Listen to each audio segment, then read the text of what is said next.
Hello বন্ধুরা, আপনাদের স্বাগত জানাই বাংলা মেডিসিন রিভিউ ইউটিউব চ্যানেলে।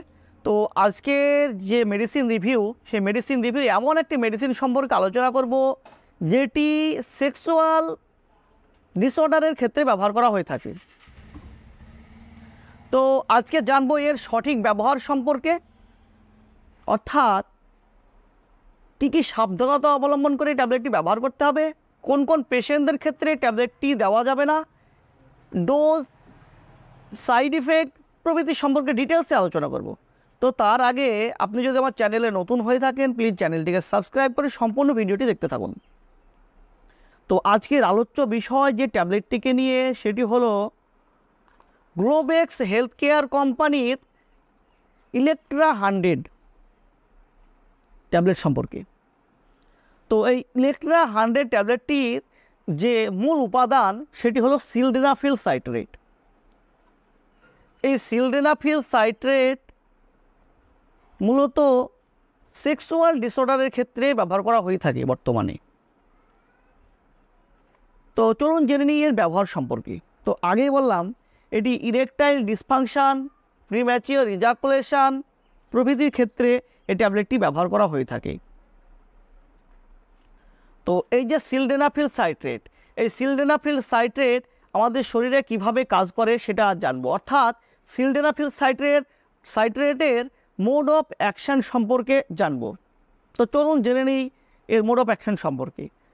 এই সিলডেনাফিল সাইট্রেট একটি PDE5 ইনহিবিটর, অর্থাৎ ফসফোডায়াস্টোরেজ ইনহিবিটর। এটা আমাদের শরীরে থাকা যে PDE5 এনজাইম, সেই এনজাইমকে ইনহিবিট করে, অর্থাৎ তার ক্রিয়াকে ব্যাঘাত ঘটায়। আমরা যখন সেক্স করার জন্য তৈরি হই, তখন আমাদের শরীরে একটি কেমিক্যাল উৎপন্ন করে, নাইট্রিক অক্সাইড নামে একটি কেমিক্যাল উৎপন্ন করে। সেই কেমিক্যালটি আবার আরেকটি কেমিক্যাল উৎপন্ন করে, যেটা নাম হচ্ছে CGMP, অর্থাৎ সাইক্লিক জিএমপি। এই সাইক্লিক জিএমপি আমাদের পেনিসে ইরেকশন নিয়ে আসার কাজ করে, অর্থাৎ আমাদের লিঙ্গকে শক্ত করে তোলে। আর আমাদের শরীরে থাকা যে PDE5 অর্থাৎ ফসফোডায়াস্টোরেজ যে এনজাইমটি, সেই এনজাইমটি আমাদের সেই ইরেকশনকে ভেঙে দেয়। যেহেতু সিলডেনাফিল একটি PDE5 ইনহিবিটর, সে ইনহিবিট করে আমাদের সেই এনজাইমকে, যাতে করে CGMP অর্থাৎ সাইক্লিক জিএমপির ক্রিয়াকে নষ্ট করতে না পারে, অর্থাৎ ভেঙে দিতে না পারে। ফলে আমাদের পেনিসে দীর্ঘ সময় ধরে ইরেকশন থাকে। এইভাবেই সিলডেনাফিল আমাদের শরীরে কাজ করে। তো যেসব ব্যক্তিদের সেক্স করার সময়, অর্থাৎ যৌন মিলন করার সময় অতি তাড়াতাড়ি সিমেন পাস হয়ে যায়, অর্থাৎ বীর্য পড়ে যায়, সেই সব ব্যক্তিদের ক্ষেত্রে টেম্পোরারি এই ট্যাবলেটটি কাজ করে, অর্থাৎ পার্মানেন্টলি নয়, টেম্পোরারি কাজ করে। তো এই ট্যাবলেটটির সম্পর্কে, এর ব্যবহার সম্পর্কে কিছুটা জানলেন, তো চলুন জেনে নিই এর সাইড এফেক্ট সম্পর্কে। তো ইলেকট্রা যে 100 ট্যাবলেটটি, অর্থাৎ সিলডেনাফিল সাইট্রেট ট্যাবলেটটি বর্তমানে এমন পরিস্থিতিতে চলে এসেছে যে একজন সুস্থ ব্যক্তিও কিনে খাচ্ছে, একজন অসুস্থ ব্যক্তিও কিনে খাচ্ছে ডাক্তারের পরামর্শ ছাড়াই। তো যার ফলে দেখা যাচ্ছে কিছু ভয়ঙ্কর সাইড ইফেক্টের। তো এর যে মূল সাইড ইফেক্ট, সেই সাইড ইফেক্টগুলোকে আমরা দুটি ভাগে ভাগ করব। এক হচ্ছে কমন সাইড ইফেক্ট, আরেকটি হচ্ছে ডেঞ্জারাস সাইড ইফেক্ট ও ভয়ঙ্কর সাইড ইফেক্ট। তো কমন সাইড ইফেক্টের মধ্যে পড়ছে যেমন হচ্ছে মাথা ধরা, সারা শরীর ব্যথা করা, কোমরে ব্যথা করা, বমি বমি ভাব, বমি হওয়া, পেটে অস্বস্তি ভাব প্রভৃতি আসতে পারে। আর যে ডেঞ্জারাস সাইড ইফেক্টগুলোর মধ্যে পড়ছে, তার মধ্যে যেমন হচ্ছে প্রায়াপিজম হলো একটি আমাদের পেনিসের দীর্ঘস্থায়ী ইরেকশান। অর্থাৎ এই ট্যাবলেটটি খাওয়ার ফলে যদি কারোর পেনিসের ইরেকশান 2 থেকে 3 ঘন্টার মধ্যে না কমে, সেক্ষেত্রে আপনার পেনিস পার্মানেন্টলি ড্যামেজ হতে পারে। যদিও এই সমস্যাটি খুবই কম দেখা দেয়, তবে হতে পারে। ওভারডোজে খাওয়ার ফলে এইসব সমস্যাগুলি দেখা দেয়।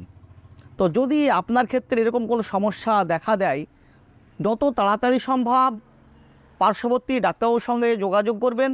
তা না হলে আপনাকে ভুগতে হবে চিরস্থায়ী সমস্যায়, অর্থাৎ আপনার পেনিস চিরস্থায়ী ড্যামেজ হয়ে যেতে পারে, অর্থাৎ পার্মানেন্টলি ড্যামেজ হয়ে যেতে পারে। তাছাড়াও আরেকটি সমস্যা দেখা যায় সাইকোলজিক্যাল ডিপেন্ডেন্স। সাইকোলজিক্যাল ডিপেন্ডেন্স বলতে গেলে এই ট্যাবলেটটি দীর্ঘ সময় ধরে ব্যবহার করার ফলে পেশেন্টরা মনে করে যে এই ট্যাবলেটটি যদি খাই তবেই আমি সেক্স করতে পারবো, তাছাড়া পারবো না। এই যে একটি মানসিক সমস্যা, এটাই সাইকোলজিক্যাল ডিপেন্ডেন্স। অর্থাৎ এর ফলে কি হয় যে দীর্ঘদিন খাওয়ার ফলে দেখা যাচ্ছে হয়তো আপনি 50 পাওয়ারের খেতেন, 50 পাওয়ারে কাজ হচ্ছে না, 100 পাওয়ারে খাচ্ছেন। 100 পাওয়ারে যখন কাজ হবে না তখন আপনি 200 পাওয়ারে নিতে শুরু করবেন। এর ফলে অনেক সমস্যায় পড়তে হয়। তো বন্ধুরা, এইসব ট্যাবলেট কখনোই নিজেরা কোনো কাউন্টার থেকে কিনে খাবেন না। আপনার যদি কোনো সমস্যা দেখা যায়, সেক্সুয়াল ডিসঅর্ডার দেখা যায়, সেক্ষেত্রে ডাক্তারবাবুর সঙ্গে পরামর্শ করুন। আপনার সঠিক রোগের কারণ সম্পর্কে জেনে আপনার ডাক্তারবাবু আপনার ট্রিটমেন্ট করবেন, ফলে আপনাকে এইসব সমস্যায় পড়তে হবে না। তো বন্ধুরা, এই ছিল এর সাইড এফেক্ট সম্পর্কে কিছুটা। তো চলুন জেনে নিই কোন কোন পেশেন্টদের ক্ষেত্রে এই ট্যাবলেটটি খাওয়া যাবে না। যদি কারোর উচ্চ রক্তচাপ অর্থাৎ হাই প্রেশারের পেশেন্ট হয়ে থাকেন, সেই ক্ষেত্রে এই ট্যাবলেটটি তাদের একবারই দেওয়া যাবে না। তাছাড়া হার্ট, কিডনি, লিভার রিলেটেড কোনো সমস্যা থাকলেও এই ট্যাবলেটটি না খাওয়াই ভালো। তো এই ট্যাবলেটটি নেওয়ার আগে অবশ্যই ডাক্তারবাবুর পরামর্শ নিয়ে ট্যাবলেটটি সেবন করবেন, না হলে আপনাকে পড়তে হবে এইসব ভয়ঙ্কর কিছু সমস্যায়। তো এই ছিল সিলডেনাফিল সাইট্রেট অর্থাৎ ইলেকট্রা 100 ট্যাবলেট সম্পর্কে একটি ছোট্ট আলোচনা। তো আলোচনাটি যদি আপনাদের ভালো লেগে থাকে চ্যানেলটিকে সাবস্ক্রাইব করে এবং লাইক দিতে ভুলবেন না। সুস্থ থাকবেন, ভালো থাকবেন, দেখা হবে পরবর্তী ভিডিওতেই। ধন্যবাদ।